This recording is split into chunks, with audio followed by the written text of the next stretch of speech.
Deməli, biz Platonda necə ki, aləmlər iki aləmə bölünür, aləmlər iki aləmə bölündüyünü, yəni aləmlər yox, aləm, ümumiyyətlə yaranış və aləm iki aləmə bölünürsə, yəni maddi aləm, qeyri-maddi aləm, insan da ikiliyə bölünmə məcbur. Yəni insan da ikiliyə bölür. Yəni insanda bir bədən var, bir nəfs var, ruh var, anlayışı var.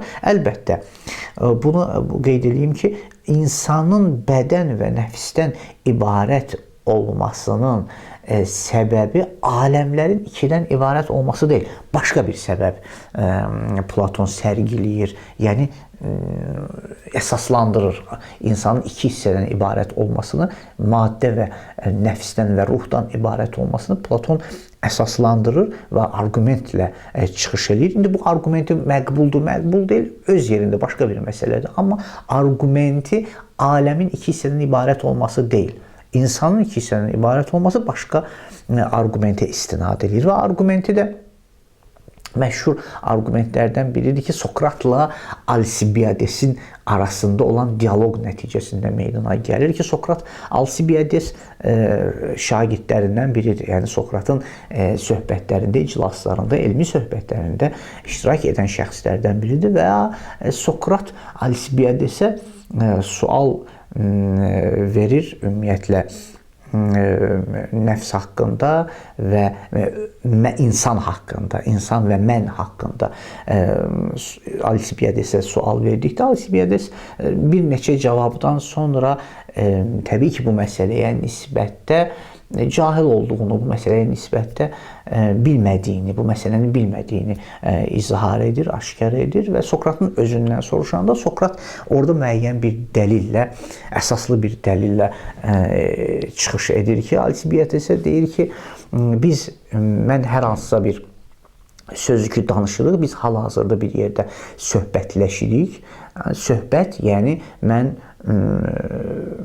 kəlmələrdən istifadə edirəm. Əgər kəlmələrdən istifadə edirəmsə, istifadə edənlə təbii ki, istifadə olunan kəlmələr aya birdirmi, yoxsa fərqlidirmi? Alsibiadesə belə bir sual verir ki, mən kəlmələrin istifadəçisiyəm və kəlmələrsə mənim öz mənamı, beynimdəki və fikrimi sənə çatdıra biləcək alətlərdir. Və insan istifadəçi ilə aləti eynidir, yoxsa fərqlidir? Belə bir suallar çıxış eləyir Sokrat və yenə də deyirəm ki, deməli mən öz fikrimi sənə izah etmək üçün kəlmələrdən istifadə edirəm.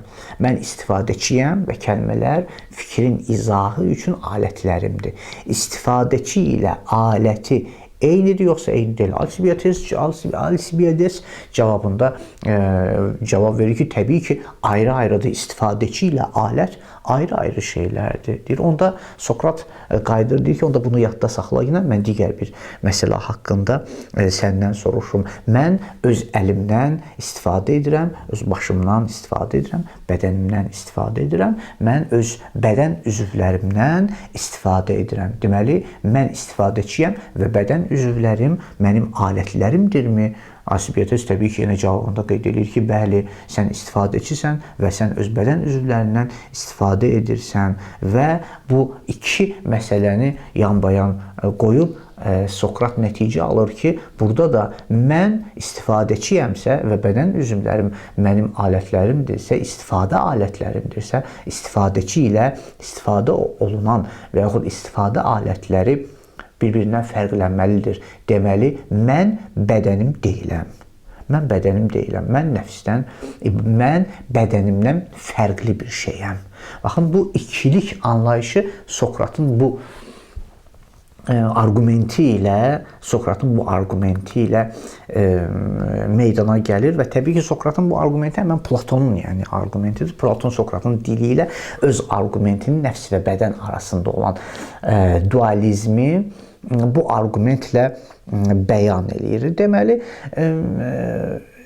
məlum olur ki, ümumiyyətlə Platon nəfs və bədən dualizminə mötəqiddir və bədəndən başqa insanda ruh və arqumenti də göstərir ki, hansı keyfiyyətdədir. Hardasa İndi mən arqumentin səhv, düz olmasa, amma ümumiyyətlə başa düşülən və anlaşılan və hardasa ağla sığan arqumentin nə qədər dəqiqliyi ilə düz gərək o birbaşa olaraq tam nəfs bəhsi və yaxud fəlsəfi psixologiyada həll olsun. Amma mən fikri izah etmək istəyirəm ki, necə oldu Platon dualizmə və nəfs və bədənin ayrılığı təfəkkürünə nail olur.